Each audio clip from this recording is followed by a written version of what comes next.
Hello everyone, a very warm welcome to your Extramarks class.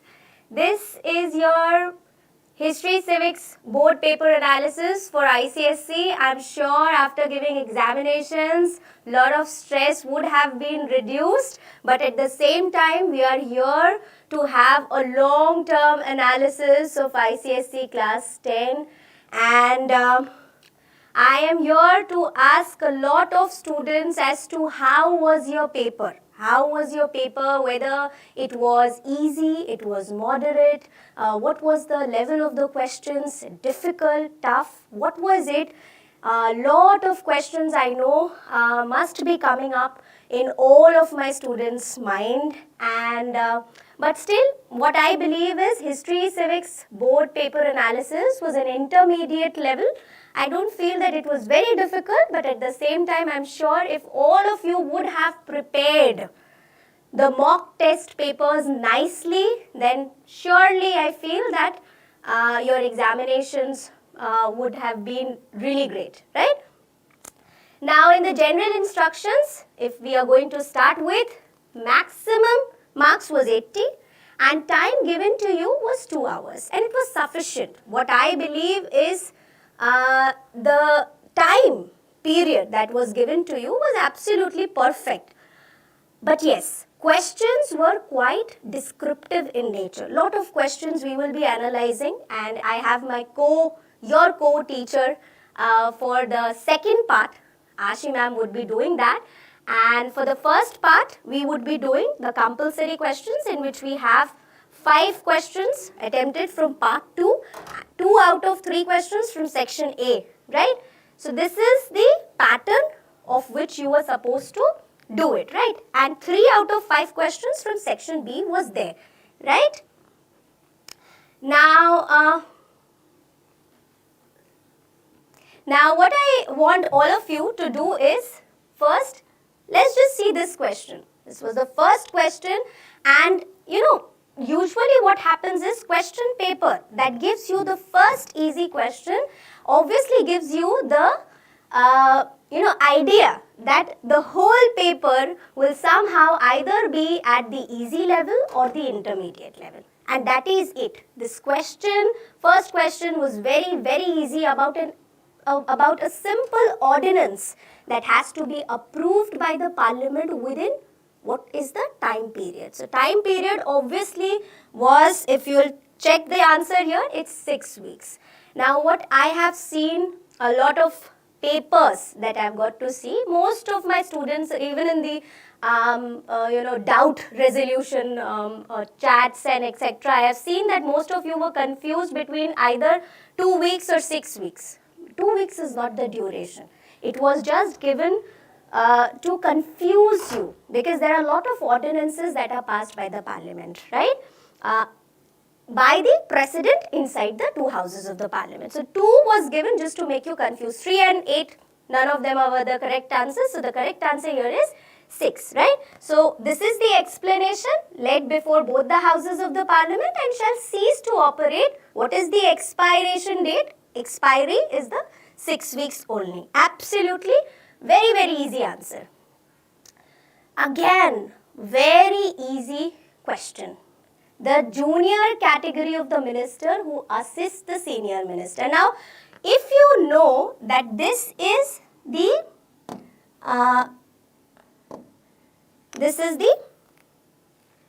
cabinet minister, right? The senior one. Deputy minister, below is the level, right? Council of Minister is something which is the whole one. Like all these 3 are known as Council of Ministers, so hence this is not the answer. This is the below level, lowest level. So absolutely what would be the correct answer? Ministers of State, left, right? This is not the correct one, this is not the correct one. This is the senior level, lowest level in the strata.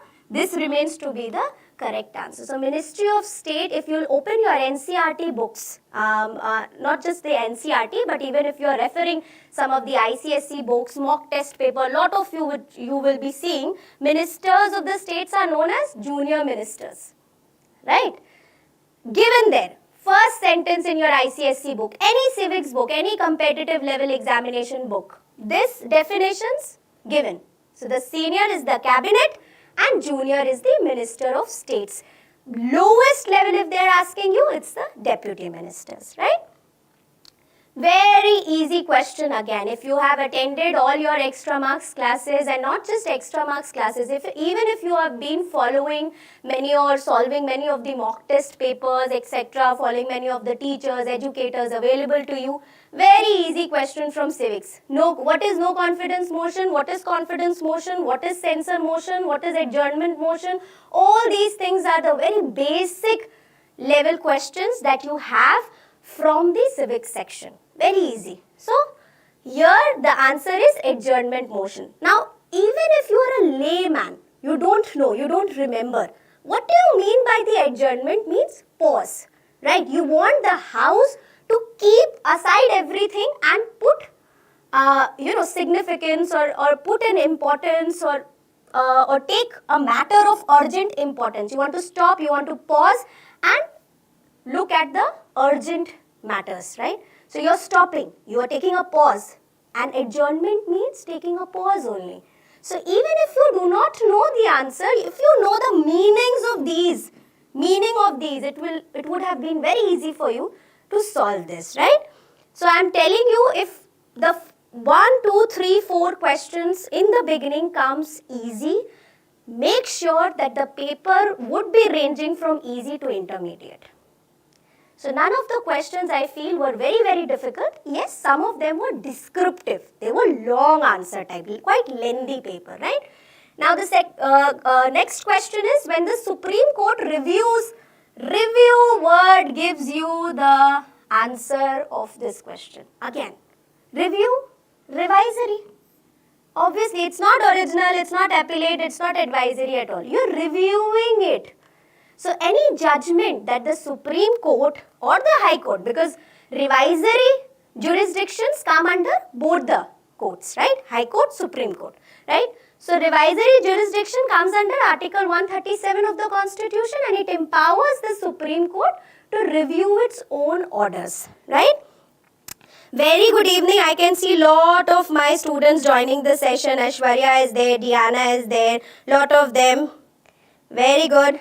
Sanjeev Solanki is saying, ma'am, your sessions help me a lot, because I'm sure if you would have attended many of my doubt sessions, many of my mock test papers, I have told you ample amount of time given to you where I have discussed all these things, Supreme Court, High Court. That is why I feel that lot of you might have attended it, maybe, right? And Aishwarya has joined the session. Aishwarya, I hope your examination was quite good, because you have been a very attentive student throughout in all your Extramarks classes, right?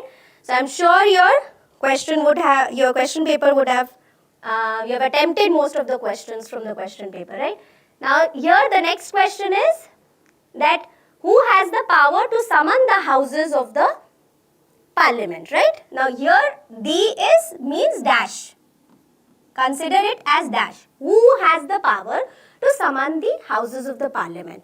So it is whether it is a speaker, president, vice president, chief justice of India. Make sure, I have already told you when I was also discussing question answer sessions in many of your this classes that we do on a regular basis, right? We solve many of the questions, and I have always told you that there are 2 answers always given to you in the option which are absolutely incorrect. It has got nothing to do with the parliament at all, right? One, nothing to do with the parliament at all. One is already cut, right? Vice presidents, mostly the role of the vice president is very silent in nature. It's very advisory, and at the same time it has got nothing to do with summoning, proroguing, or giving orders or something like that. Only a rubric image is there of the vice president all the time, right? So yes, the correct answer over here is the president. I can also see in the chat box, lot of you are answering the question also. So again, it's very nostalgic. I am going again back to the classes that I usually take for my ICSE students, right? And over there also, all of you answers like this only, B, C, D. So it remains to be like a usual class for me, right? So the next question over here is court of district. Now this was, don't think that this was a very difficult question. This was just to, this colon and everything has been given to you just to make it little bit of difficult for you. But nothing was difficult in this at all. Court of district judges, civil courts, right? Now what kind of case, see, in all my High Court, Supreme Court lectures, I have already told you that there are two kinds of cases that we have, right? Very good, Aishwarya. I can see Aishwarya over here is answering again. Aishwarya, I am very glad and I am sure that you will be scoring at least 90 above, a star marking marks in your history civics. I hope, because you have already been very active in all your classes. In fact, you are attending the session today also. That's a very good thing. And I encourage all my students to attend these analysis classes and sessions, right? Criminal is the correct answer because court of judge, district judge handles these civil cases and session courts, what does it do? It deals with the criminal cases, right? It's a very easy one. Again, formation of Congress, very static.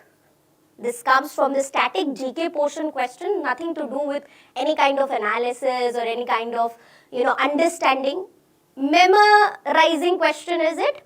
So, I expect that my students, even in the last 5 to 6 doubt sessions, I have told you, lot of my students, very good Aishwarya. Aishwarya is saying that out of 16, 13 MCQs were correct. That's a good thing, Aishwarya. Just 3 incorrect doesn't mean that you're not going to get good marks. I'm sure if you have outperformed in these objective sessions, I'm sure you must have outperformed in subjective answers also, right?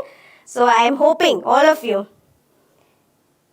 Okay, very good. Lot of you joining the session. I can see you can also answer the questions here in the chat box. I would love to see it, right?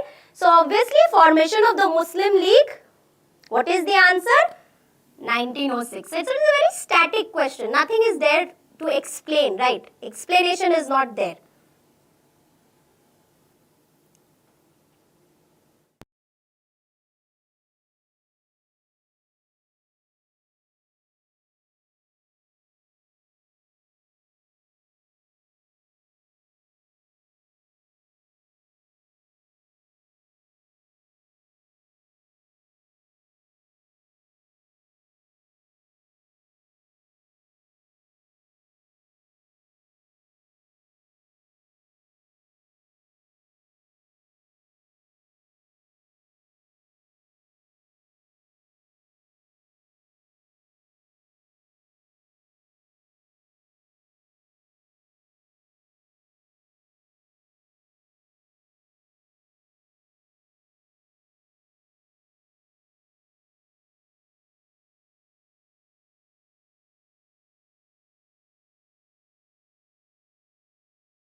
Okay, so I'm continuing the session. I hope all my students are still here with me and they have not gone for a long sleep or a hibernation, right?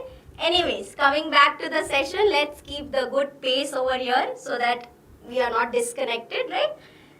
Formation of Muslim League, very static GK question, 1906, which is 1906, All India Muslim League, popularly known as Muslim League, was founded in Dhaka, which is in present Bangladesh, right? Now, next question.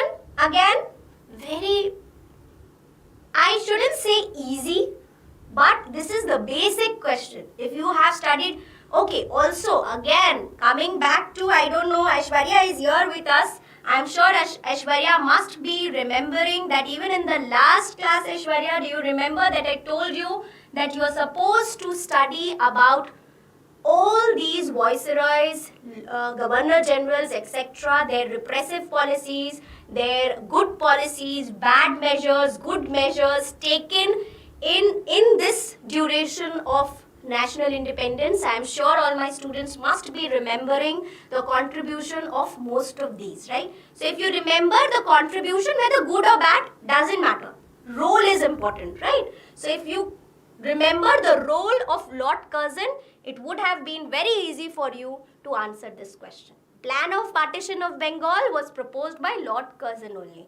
Canning, Ripon, Dalhousie has got nothing to do with all these because these were very static direct questions, right? Aishwarya is saying yes, it means she remembers that I told you that the role of all the viceroys, governor general, repressive, good measures, bad measures, everything is important. Keep in mind, keep short points, and it will be beneficial for all of you for your 11th, 12th also.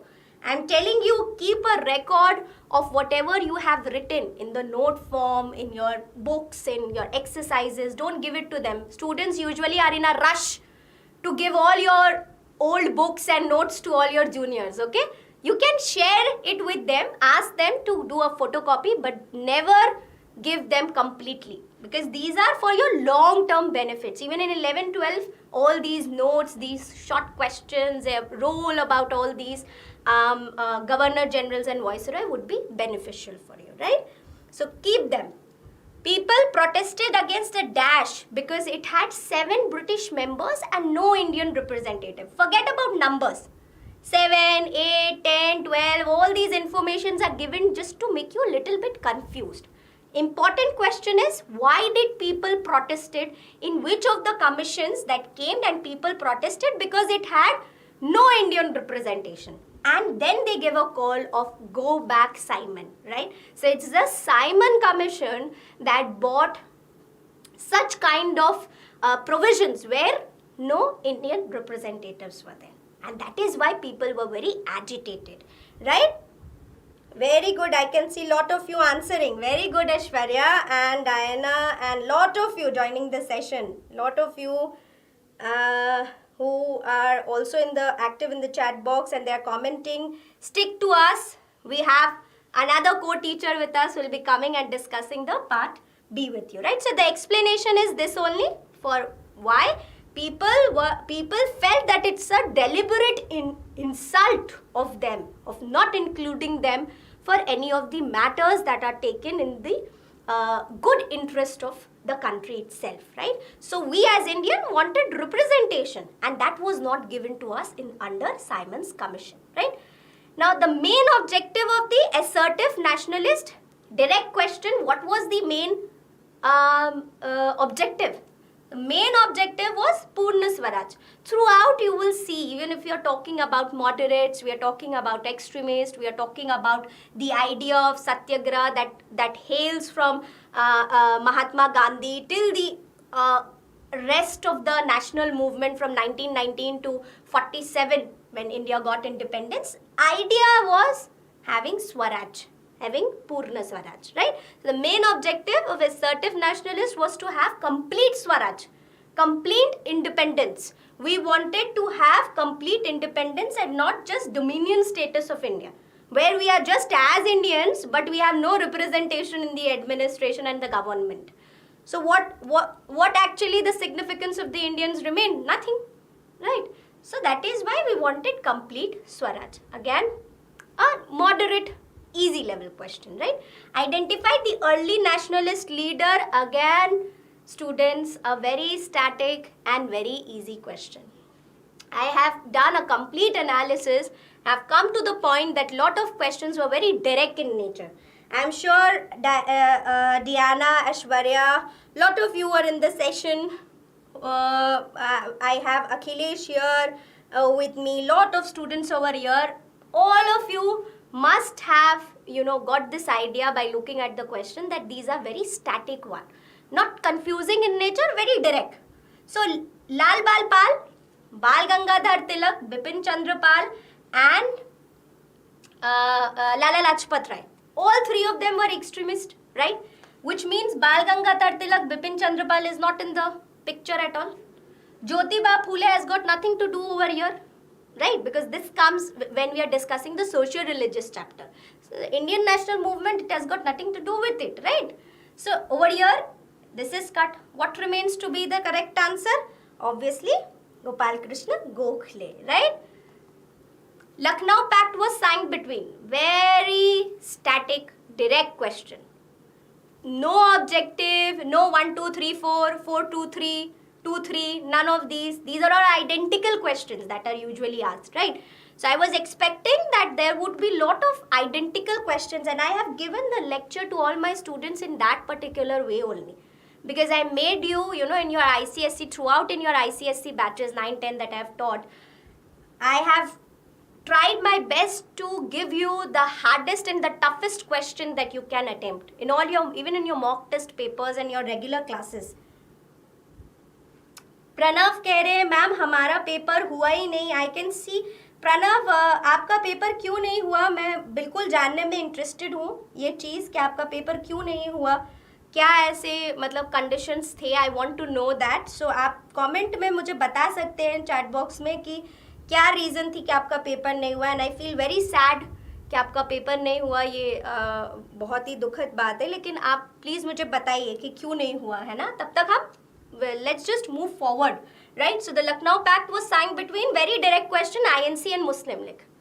Very direct questions. So over here, they have not written INC, they have written Congress and the Muslim League. So few of the, they have tried their level best to confuse you, but even then also, if you have the complete brief idea of Indian national movement, it would have been very easy for you to answer this, right? So the two parties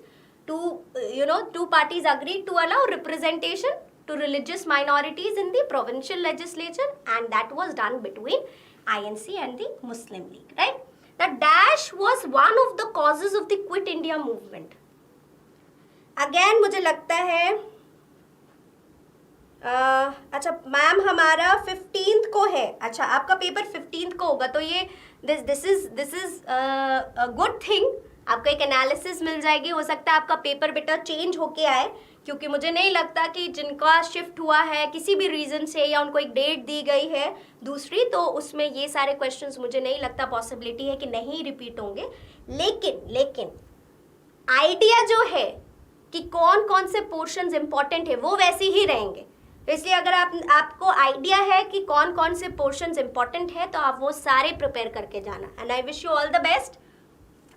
ये भी बहुत static और direct question था कि causes quit India movement के क्या है, आपने बताना what is the causes of the Quit India movement. So failure of the Cripps mission, because immediately before Quit India movement we had this commission over here, and INC did not grant the unconditional support to the Britishers during World War II, and it was assumed by the Britishers that the feeling of nationalism and self-rule have gained popularity among the Indian, and that is why they are going to tell the Britishers that quit India right now, because there was a lot of threat of external aggression from the outside, right?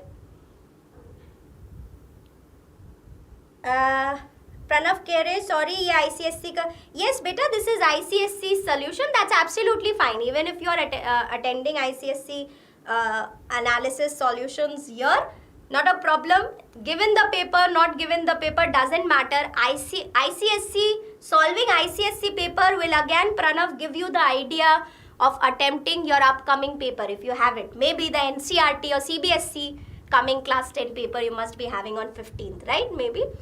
So any examination, it will give you an idea about the important positions. Now this is very, again, static, very straightforward question, right? The International Court of Justice had dash judges, so you have to tell them the number. So the tenure is for 9 years. That is the time for how long they are in service, the judges, for 9 years. But here they are asking how many judges are there in the ICJ. So it is the 15 judges here. So even if you are confused between 15th and 9, sometimes it happens, because 9 years as a tenure or a term of something is it is not given. This leverage, this privilege is not given to any of the judges. They are the judges of the International Court of Justice, the highest organization, UNO. They sits there, right? So for that, most of you might get confused sometimes between the tenure and how many number of judges are there. Usually the students, because you have to keep so many things inside just one brain, right? So I can understand that it's difficult, but the number is 15 and the tenure is for 9 years, right? Very good. I can see cubing with Pranav, Diana. A lot of you who are joining the session one by one. Very good. You are even active in the chat box, and that's a very good thing, right? Now, which of these leaders was an architect of non-aligned movement? What shall I say? Again, I don't know. I want you all to tell me in the chat box whether this was a confusing question, a static question, direct question. What was it? It's a direct question, right? No Panchsheel principles is given here to make you confused. No events, conferences that were held for NAM given here to make you confused, right? So it is a very direct question. If you have studied, right, direct question, I can see a lot of you commenting in the chat box. That's absolutely fine. Which of these leaders was an architect of non-aligned?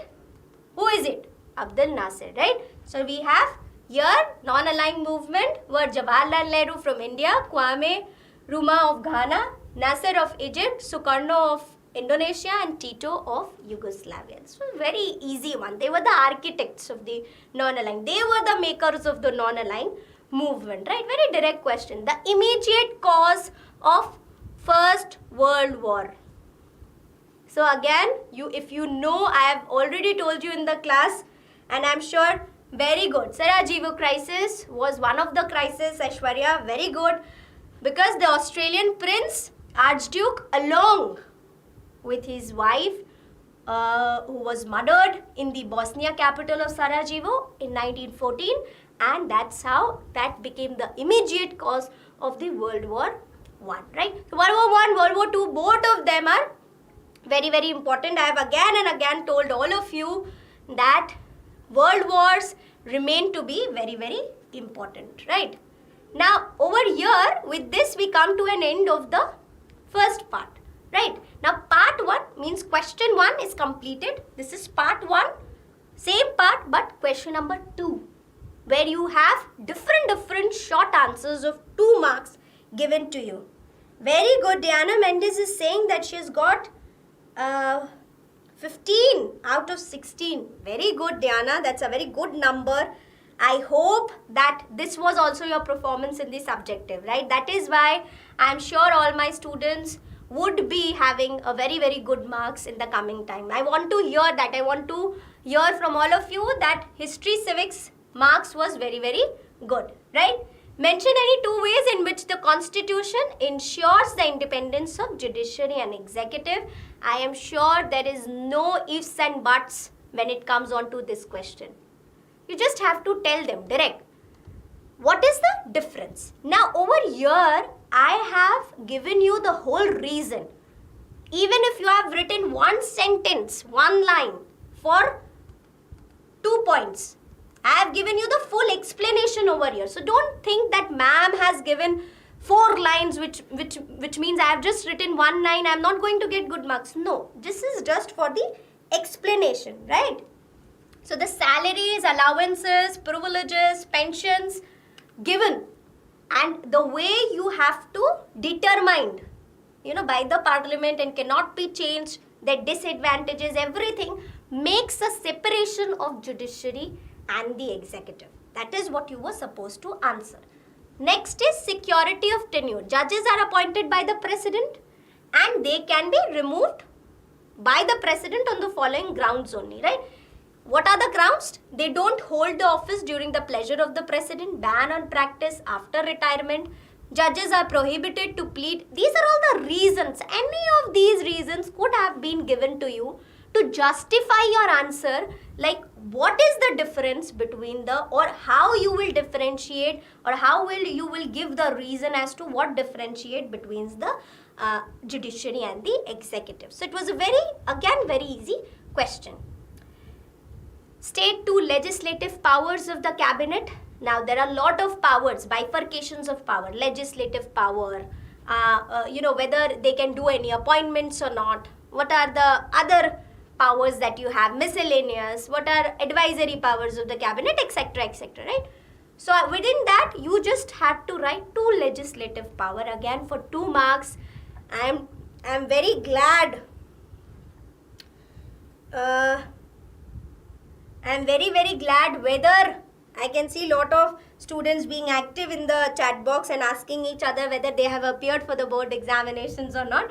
So even if not, even if many of you have just joined the session to get an analysis, maybe CBSE students, maybe board students are there, right? So even if you're joining this session, it will definitely help you for any of the examinations perspective, because all these things are very static history civics questions, right?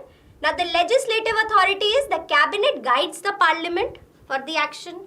It prepares the program for the parliament. It prepares the draft of the bill and initiate them in the parliament. It fixes dates for holding the sessions of the, all these are very easy legislative questions or legislative functions and activities that are done by the cabinet, right? So for 2 answers, you were just supposed to give any 2, right? So these are 4 here, you might have given. I'm sure all my students over here might have given any of these 2, right? You'll get the full marks. Don't worry. Even in 1 sentence, you will get the full marks, because that's how it is written in all the books also, right? Even in the rule book that is there for the parliament, you have just one sentences given there. So that's how it's copied in the books also, right? Now the question over here is, mention any 2 repressive policies of Lord Lytton. Repressive policies, I've told you, I might have, I don't know, Aishwarya, a lot of my students would be really happy by seeing all these questions, because in all my doubt sessions, in all my examinations, Aishwarya and all of you must be agreeing that I told you, role of all the viceroys remains to be very important. Mountbatten, Lytton, Canning, Curzon, all of them are very important, because through them only we faced so many problems, so many challenges during the Indian national movement, right? So if you don't know them, if you don't know their role, how would you know that why the people protested? Why the people stood up? What were the reasons behind those protests, right? So 2 repressive policies, very easy. There were a lot of them, but I have taken just 2. In 1878, he approved the Vernacular Press Act, right? The Indian newspaper should not, according to him, print against the government. Everything which the Indians were printing during that time, it was against the government. And the idea was to make the people aware of what the government was doing against the people, right? This was the idea. Now, what did Lytton do? Lytton said that, no, you are not supposed to write against the government. This was again a repressive policy. You are trying to suppress the voice of the people. The people wants to raise their voice. Now, you don't want them to do that. For the Indian Civil Service examination, he decreased the maximum or the permissible age limit. He decreased those age limits, right? Now, if you are very young, you don't have a mind where you can sit for such kind of reputed highest level examination to attain that position. Is it permissible? Is it like justified? No. Right? So all these were repressive policies. Most of them were there, but I have just taken 2. So even if you have written others, absolutely correct, right? Now give the 2 reasons. Next question. For the acceptance of the Mountbatten plan by the Congress. Why did the Congress accepted the Mountbatten plan? Again, Mountbatten, during that time, the Viceroy, what was the role? What was the contribution? If you would have studied that, easily could have answered the question, right? Now, the Muslim League had previously, we all know, obstructed the transitional government's smooth functioning. So, it was hard for the INC, for the Congress members to recognize its friends in the government. Very difficult for them. How would they do that, right? It was safer to have a smaller India with a powerful central authority than a bigger state with a weak one. These are the reasons. You were only supposed to give 2 because it's a 2 marks question. I am explaining 4, 5, whatsoever is the number here. Any option you would have written in the examination, full marks. Don't worry, right? So the large scale communal disturbances and loss of life was also one of the reasons that they understood that we have to do something in order to balance all the riots, all the communal violences, all the loss of life and property which was going on in the country, right? Eventually somebody has to come up and agree with the negotiations and agree with the balanced middle path and join hands together, right? Any further delay in the transition of power could lead to more civil war in India, because even till today, I am sure lot of us must be agreeing that this divide and rule policy is a very backdated policy which is utilized every time, right? So this kind of reasons were there to justify as to what were the reasons behind the acceptance of Mountbatten Plan by the Congress, because we knew that Indians, they themselves are losing their life, losing their property, losing their zeal, everything they are destroying it, right? Because they agreed. State any 2 objectives of Muslim League.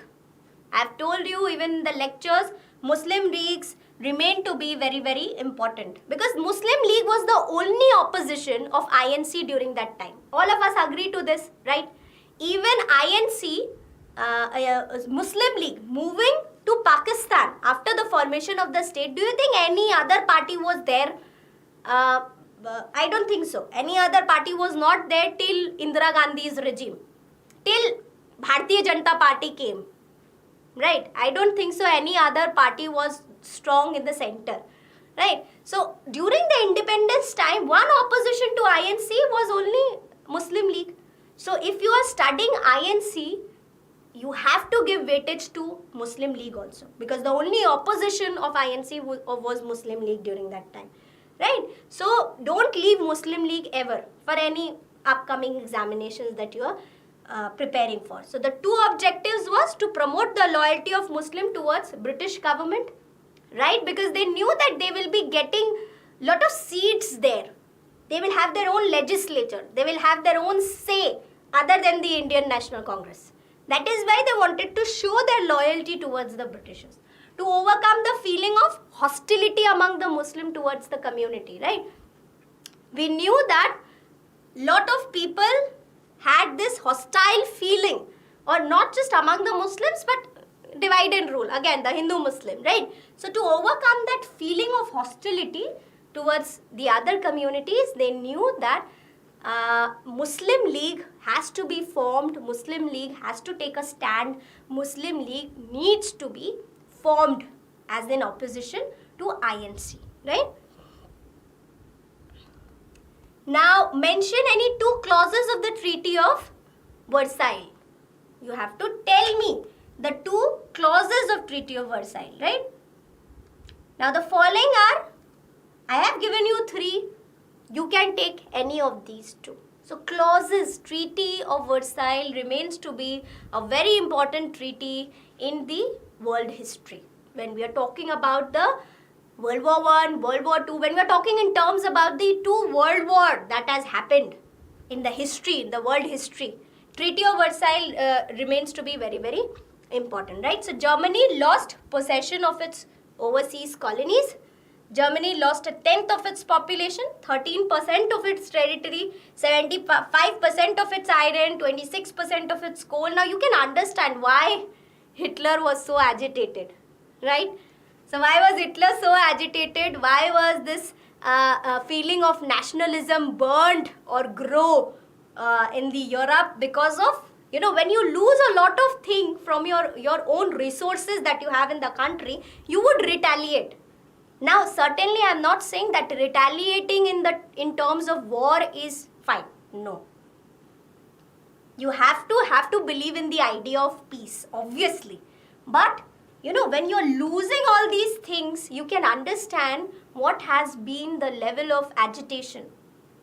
They were very disturbed because they have lost so many things, and it was all acquired by France, Poland, Denmark and Lithuania. Right? Germany was demilitarized by Allied powers to weaken its power, right? Now when you demilitarize something, the power or the resources, the centralized resources, centralized power of any military is lowered down, right? It's decreased. And that is why these clauses were very harsh and is considered one of the very harshest treaty in the world history, right? Name two alliances. Next question. Two alliances formed in Europe before the beginning of the First World War. I can see that name two alliances formed in Europe. You just have to name them. Give them the name of the two alliances, you can say a group that was a clan that was formed in Europe before beginning of the First World War. What was it? Very easy. Triple Alliance, Triple Entente. Very easy. It had Germany, Austria-Hungary together and Italy makes three. Triple Alliance, right? Triple Entente over here on the other side, Britain, Russia, France and its members.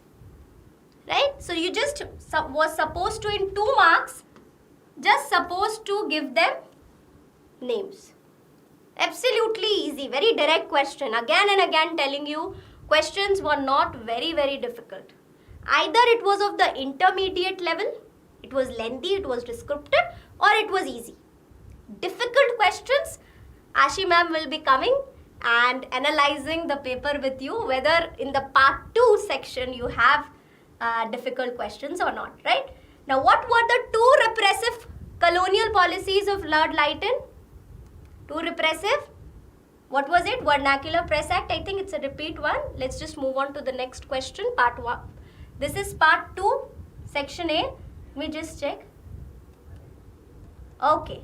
So, this was it. I think the question, 2 repressive policies of Lord Lytton. It's there. We have already discussed, right? Vernacular Press Act. So, this is it that I had with all of you in today's session. And my co-teacher, your co-teacher Ashi ma'am will be coming and discussing part 2, section A with all of you. Till then, stay tuned, right? Bye-bye and enjoy Ashi ma'am's analysis of part 2, sections A and B and the rest of the questions. Thank you so much.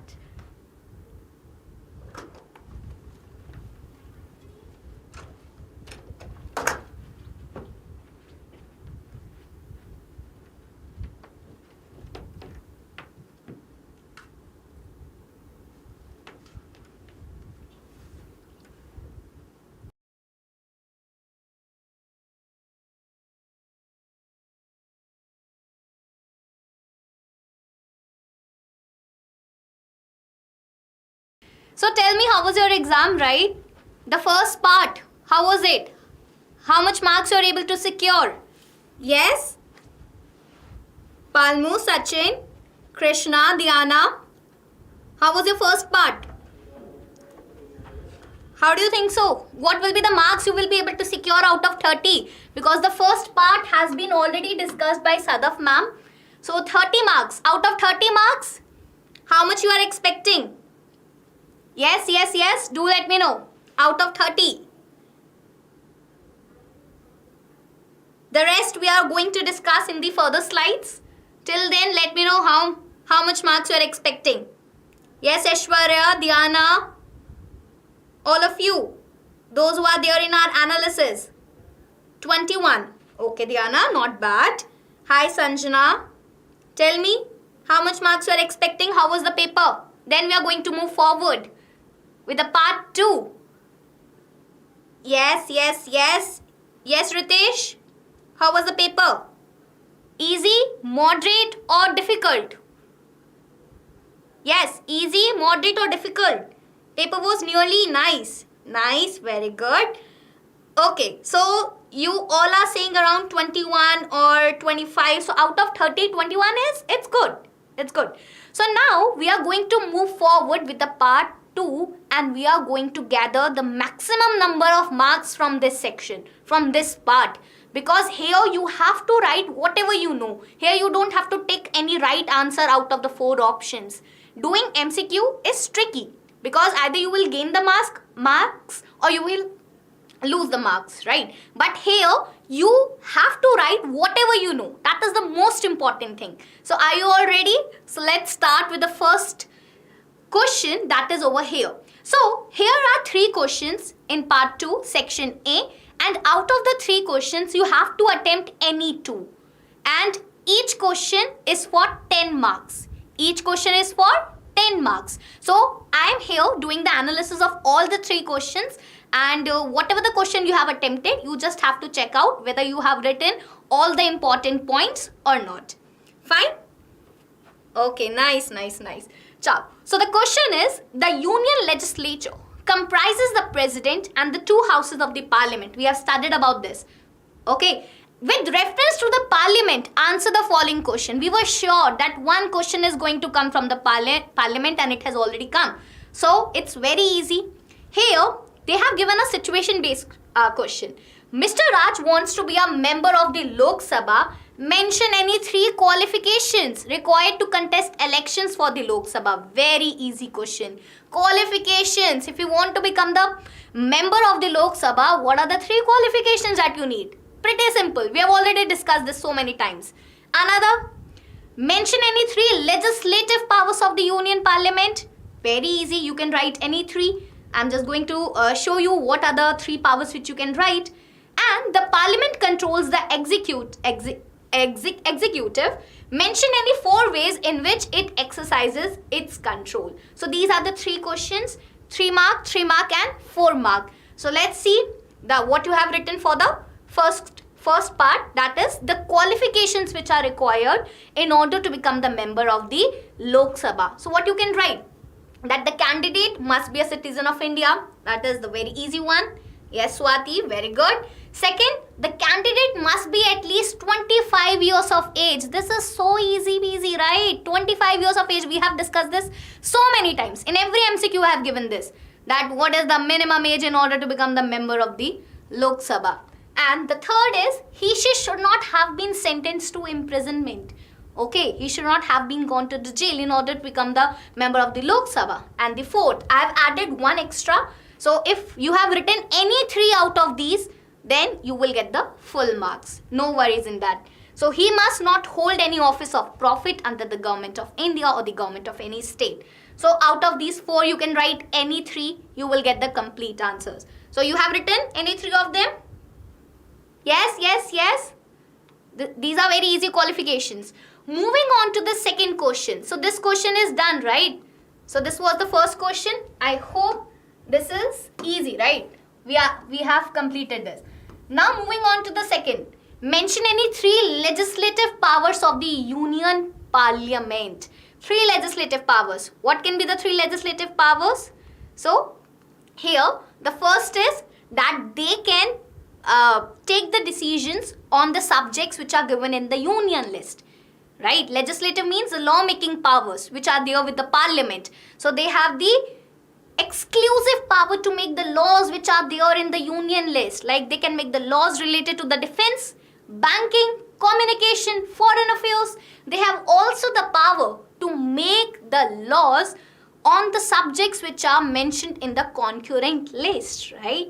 Like if we have to make some law about education, then the Union Parliament can make about them.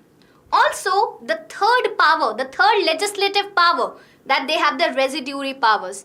That whatever the subjects which are mentioned in the residuary list, they can make the laws on those subjects as well. Yes? Yes, Sachin, Sanjana, Diana, you have mentioned all these points? All these 3 legislative powers, they are important of the Union Parliament. Now, the next question was about the executive powers. What are the executive powers? The 4 ways through which the Parliament controls the executive or the executive powers means the same thing. So what are the 4 ways? Yes, the first is through vote of no confidence. So our parliament can control the executive through the vote of no confidence. We have already discussed that what exactly is vote of no confidence, and you have to just make sure that you have written this word vote of no confidence and you have explained it in 1 or 2 liner. That will be more than enough for getting the marks. You don't have to explain it in like the complete paragraph.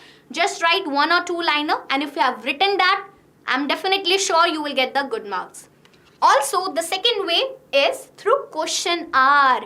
This we have discussed, right? Question R, 0 R. We have discussed so many times. The same thing you have to written over here. The question R and then a little bit of explanation. That will work. Just the point, explanation. Just the point, explanation. That is how you have to attempt the paper, and I hope you have attempted the paper in that manner only. Fine? Thank you so much. And what are the other ways? Adjournment motion. This is also the way through which parliament controls the executive, right? Another way, monetary controls. I am just making sure that you have written these points. These points are important. Bache, if you were not sure that what to write in the adjournment motion, what to write in the monetary controls, because it happens. Whenever we are in the examination hall, there comes a time when we are completely blank. It happens with me when I was in class 12th, right? So when I started doing my business studies paper, so I was like completely blank in the starting. But trust me, after half an hour or after 1 hour, you will start remembering all the things that you have studied. Like yes, this was on page number this. Okay, this was on page number this. Okay, we can write something like that. So you don't have to mug up everything. Just write whatever you know. If you remember the monetary control, then write whatever you know about it. This point is important. Fine, I hope you have written this point. Fine. So 10 marks. We have collected the 10 marks in our bag. Now 40 marks more to go. So 10 marks are in our bag already. Now we need 40 more marks in order to secure the good percentage, right? So here you can see that another question. So this is related to the president. The president is the head of the state and exercises his or powers on the advice of the prime minister and the council of ministers. Yes, Ritesh, very good. On the advice of the Prime Minister and the Council of Ministers. With reference to this, answer the following question. See, this line is here only for your convenience. You already know all the answers. So the first question, according to this statement, is what are the 3 types of emergencies that can be proclaimed by the president? A very important question. The 3 types of emergencies. We have discussed this, and this is one of the most important thing that we study whenever we talk about the president. So I will tell you what is the right answer of this question. Second question is, mention any 3 legislative powers of the president. Right? Hi Chim. Hi Voodoo. Yes. Okay. So I hope you are here with the explanation. Ready? You have attempted your paper good, right? How was your paper? Those who have joined just now, tell me. How was the paper? Ritesh, Chim, Voodoo, Diana. Okay, nice. Very good. So 3 legislative powers we will also discuss. You can write other answers as well. It's not like that you are restricted to the points which I have mentioned. Even if you have written some another point, and the main thing is that it should be correct, right? It should not be something random. If you have written some correct, reasonable point, then you will definitely get the marks, right? And the third question is, give any 2 reasons to justify the need for indirect election of the president. You all know that president is elected indirectly. Why we are electing the president indirectly? You have to give 2 reasons over here. And what is the composition of the electoral college which elects the president? Like, who elects the president? Electoral college is that, right? So this question is for 3 mark, this question is for 3 mark, and this is for 4 mark. So here we will write 3 points, here we will write 3 points, and here we will write the this question is divided into the 2 parts. So 2 marks for this part, 2 marks for this part. Fine. So let's see what you have written for the first answer. So the presidents can declare 3 types of emergencies. And what are the names of those emergencies? So the first is national emergency. So for the national emergency, you have to just write 1 or 2 liners. You have to explain it. You don't just have to write national emergency, state emergency or financial emergency. No, you have to explain them also. But if you have written just the name as well, so you will get 1 or 2 marks. But if you have explained them well, then you will get the perfect 3 marks. Fine? Okay. So national emergency is the most important point that you have to write, the first emergency. And the second is state emergency. Why I have written all these things? If we have written any of the line out of this, any of the line, because I have written all the important lines which you can write. Like in the national emergency, you should know. It is mentioned under the Article 352. And when it is imposed, whenever there is a threat or the danger to the security of the India, then only it is imposed. So if you have written all these pointers, then you are good to go. Then you have done an amazing job, right? And state emergency, it is also known as constitutional emergency. If you have written any of the name, then it's fine. If you have written president rule, then also it is fine. Because you all are following different books. So in your different books, anything has been written. So if you have written any of the thing, then it is totally fine. Now moving on to the third emergency, that is the financial emergency. Okay, Kim, right? I hope you have noticed the right answers also, right? You have written the right answers also. How was your paper? Good? Hi Snow Eagle, hi Ritesh. Okay, thank you so much. And I just hope you will get good marks, right? You have mentioned all these points that we are discussing because we have already discussed it in our classes, in our regular classes. Got it. So financial emergency also you have mentioned. These are the 3 emergencies. Now the next question was the legislative powers of the president. The question was about the legislative powers of the president. So you can write any 3. I have mentioned ample of them. And if you have written any 3 out of them, then you are good to go. He has the authority to summon a prorogue parliament as well as to dissolve the Lok Sabha. That is also the legislative power. He can also call a joint session. That is the power. He has the right to address the parliament at the start of the first session.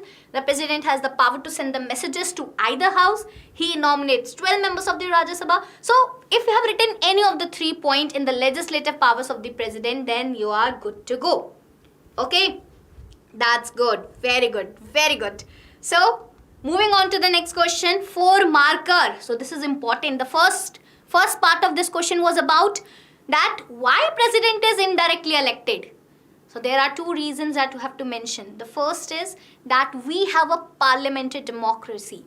We are following the parliamentary democratic system, and president is just the nominal head. The real head is our prime minister. So that is one of the reasons that president is indirectly elected just because he is just a nominal head, right?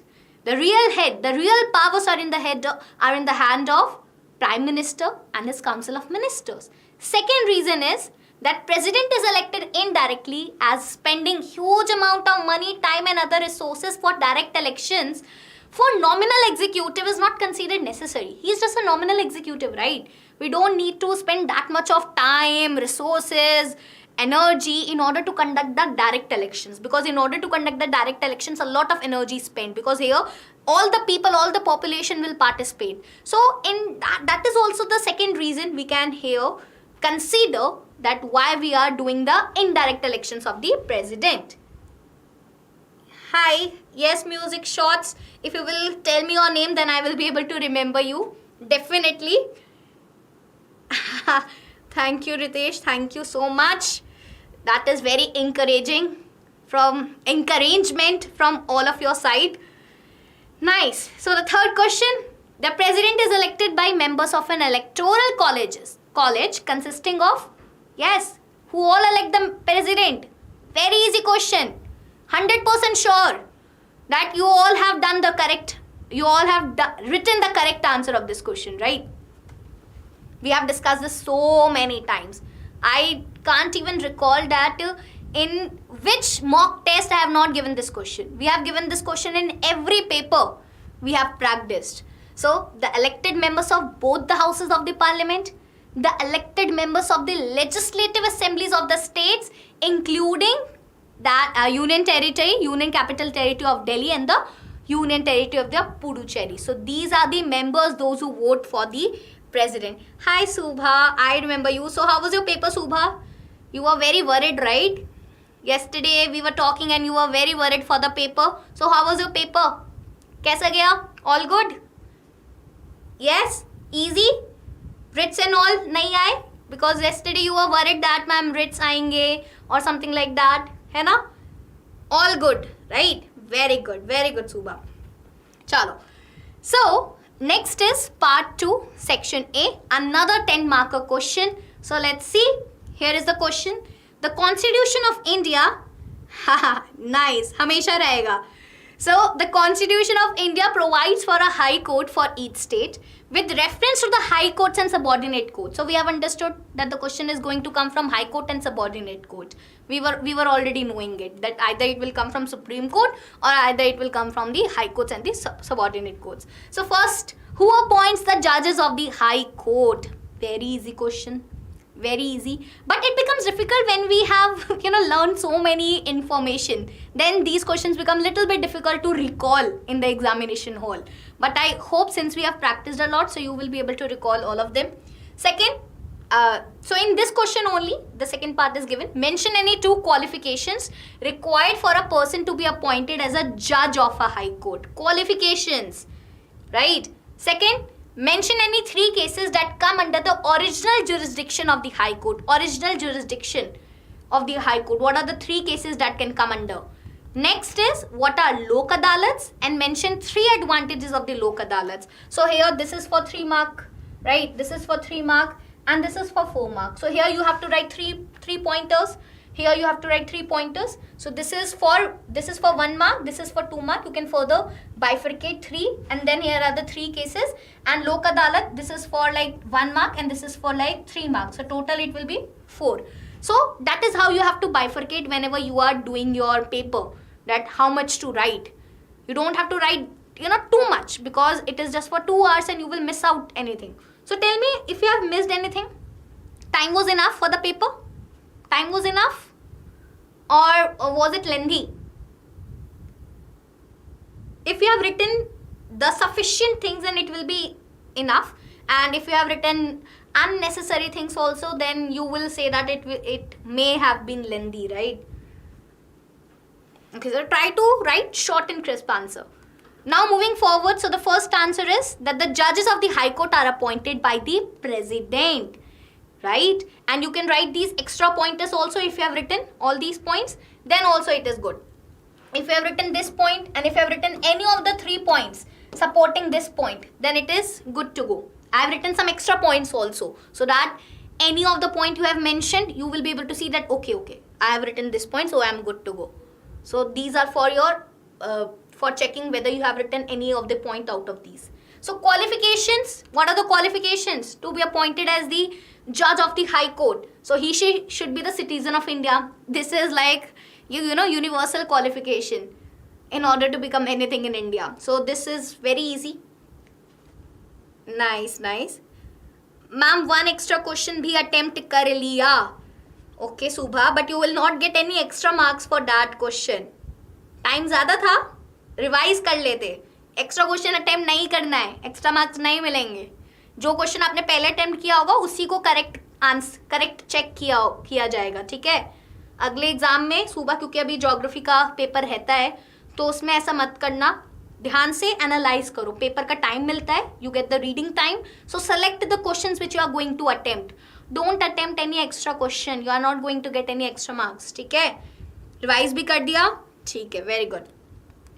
She should have held a judicial office in the territory of India for 10 years, or, this point is important, you should have written this, or should have been an advocate of High Court for 10 years.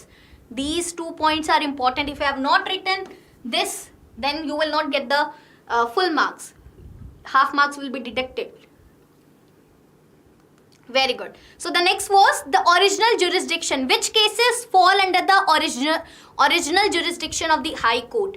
So these are the three cases which fall under the original jurisdiction of the High Court. Right? Here you can see that the cases regarding wills, divorce, marriage, company law, admiralty and contempt of court, and the constitutional cases also can be taken under the original jurisdiction of the High Court.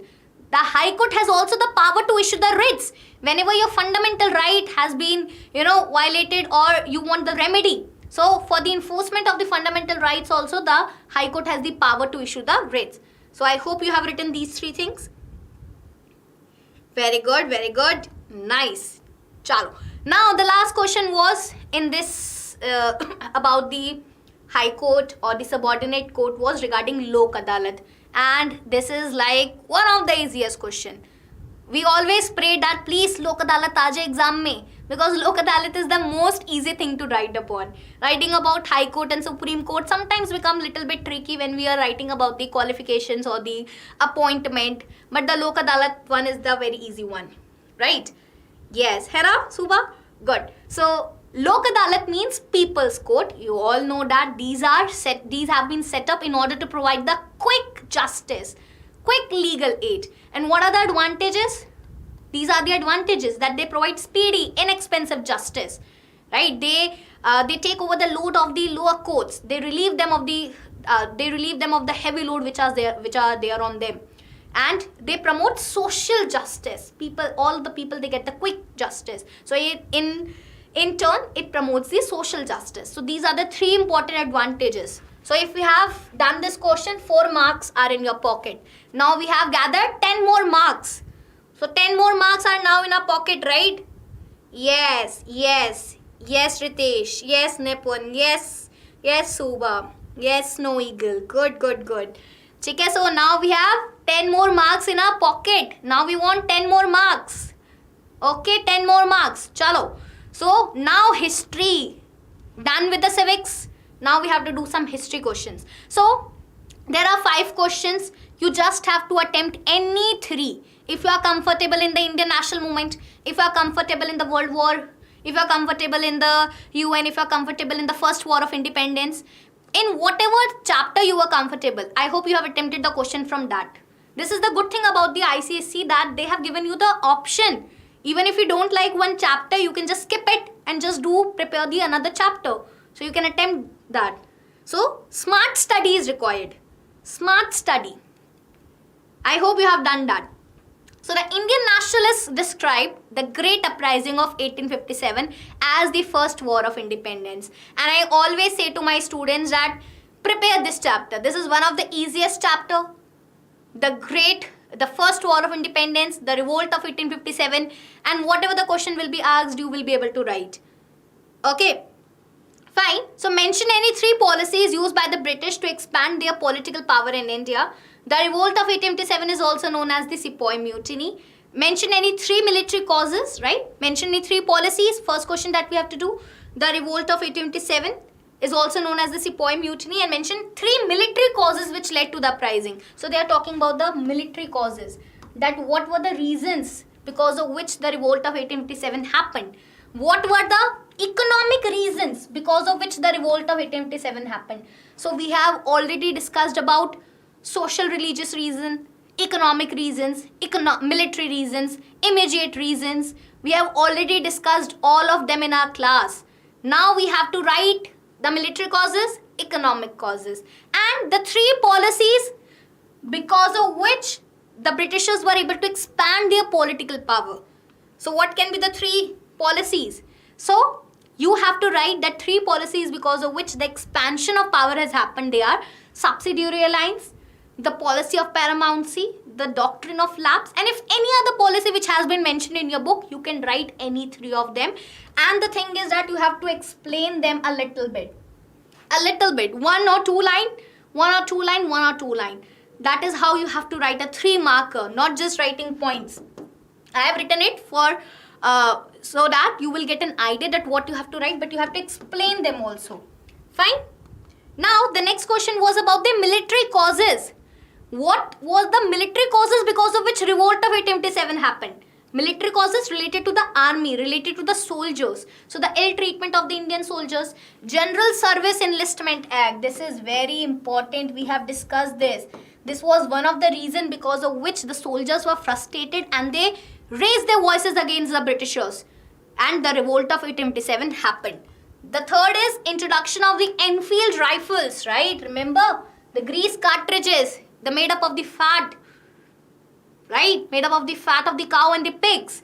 So they were reluctant to use them. And that was also one of the military cause and the immediate cause for the revolt of 1857.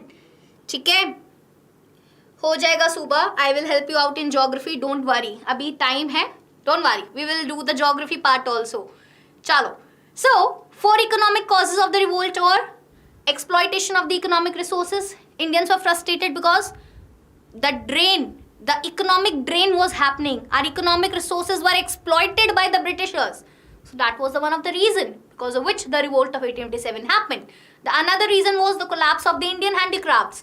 The Britishers, they were bringing their machine-made products which were very cheap, because of which our handicrafts, it was collapsing, it was declining. So that was also one of the reason. The discontent which was there among the zamindars and the new land revenue systems which are coming up, that was also one of the economic cause of the revolt, right? And destruction of the Indian manufacturers, unemployment, poverty and the famine. So you just have to write any 4.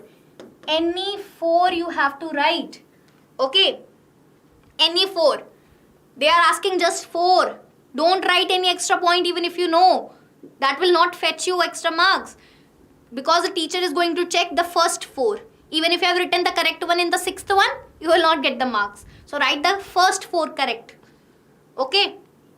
Now, 10 marks. Again 10 marks are in our pocket. Now the next question. From Indian National Movement. And this is one of the easiest question. Tell me. How many times we have revised non-cooperation movement, civil disobedience movement, quit India movement, right? Countless of times. Even I can't remember that how many times we have revised about them. And see, question is there. The same questions, they have repetitively they are coming in our exams, right? Very good. Name the march being led by Gandhiji in the above picture, right?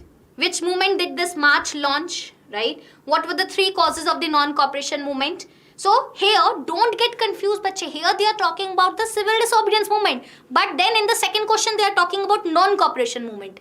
So don't get confused because students can make mistakes over here that they will tell you about, that the answer they will be writing about the civil disobedience movement only. Right? As I already say, NCQ. Always remember the sequence. Non-cooperation movement, civil disobedience movement, quit India movement. First was non-cooperation, civil disobedience, then quit India movement. That is how you have to remember. And the second question is about what were the 3 causes of the non-cooperation movement? Name the incident which led to the suspension of this movement. Causes, they are asking of the non-cooperation movement. And what were the incident which led to the withdrawal or suspension? It means the same thing. And the third question is about the Mahatma Gandhiji and the Lord Irwin. They signed a pact. So what that pact is known as? You can tell me the name. And also the conditions that they enter into a pact. So obviously some conditions will be agreed upon by the Irwin. Some conditions will be agreed about by the Mahatma Gandhi. So what were those conditions? The two conditions you have to tell. So this is also for the 3 marker and the 4 marker. Again the 10 marks is going to be there in our pocket again. So the first question, the march, Dandi March. Very easy question. This march launched civil disobedience movement. Very good, very good. This launched civil disobedience movement, very easy. It was very easy to gather that 3 mark, right? Now, the next is the non-cooperation movement had 3 main causes. Why the non-cooperation movement was launched? I have discussed this so many times.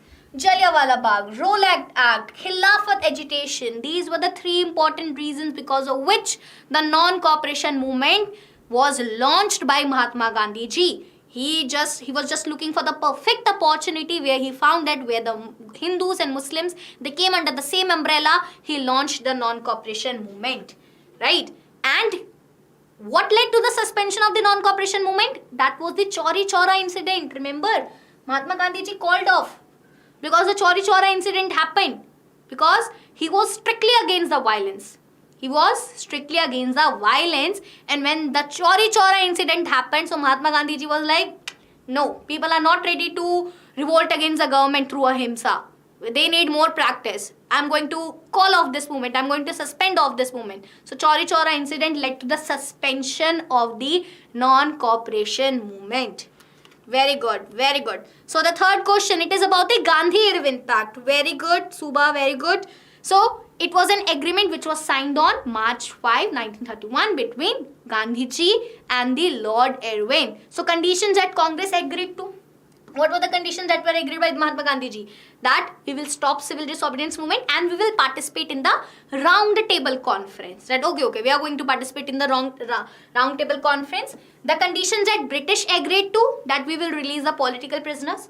We will give you the property that we have confiscated and we will allow you to manufacture the salt. So these were agreed by the British government. That's why it is a pact, right? It should be from both the sides, not from only one side. So I hope you have written the right answer of this question. You have attempted this question. And now 10 more marks. We need another 10 more marks. So this question, again a very easy question. The heroism of the Indians was revealed by the courage of Subhash Chandra Bose and the Indian National Army. With reference to this question, answer the following question. Mention any 3 objectives of the forward bloc. Mention any 3 contributions of the Subhash Chandra Bose, who was the founder of the Indian National Army. Mention any 3 of its objectives. Again, very easy question.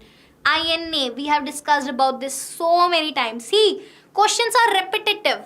I've already told you that question is going to come from non-cooperation, civil disobedience, Quit India movement, Indian National Army. So these are the major points that you have to focus upon.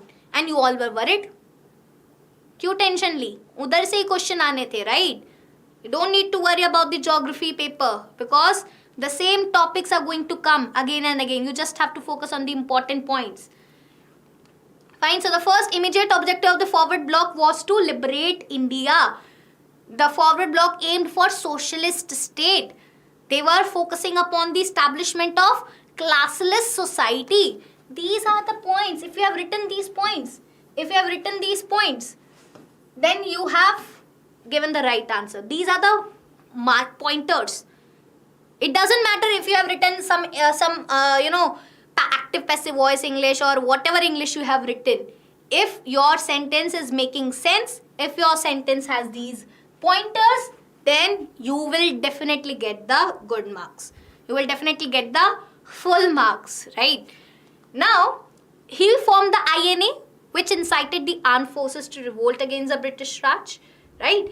And another objective was to declare war on the British and the USA and acquire its first stretch of territory. He also, these are the important contributions of the Subhash Chandra Bose, right? So he also started a newspaper called Swaraj. So any other point you can also write. You are not restricted to these points. You can write also the other points that you know. Don't restrict yourself to these points. These are some of the points from my side. If you have written any other point, then it is good to go. So Indian National Army, the 3 objectives of the INA: to organize a provisional government of free India in order to mobilize all the forces effectively.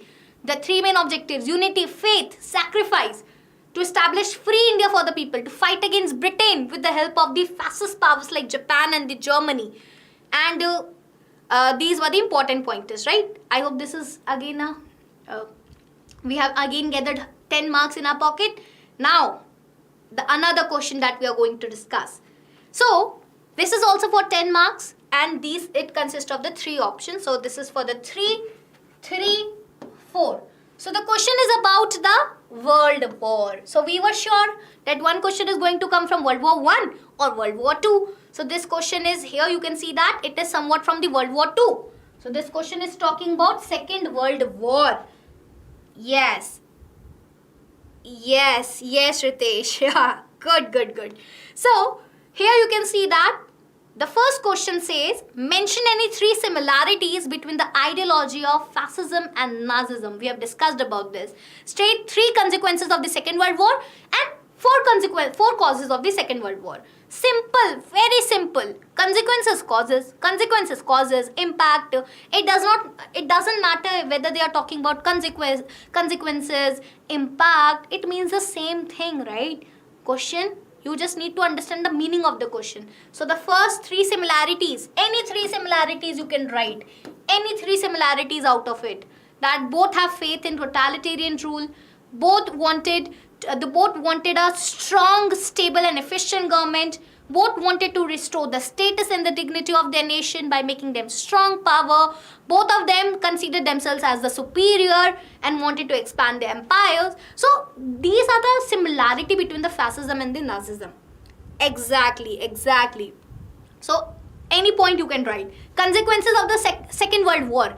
That what happened after the Second World War. Impact, effect, consequences. Same thing, almost the same thing. So the defeat of the Axis power, first consequence. Formation of the UN, United Nations.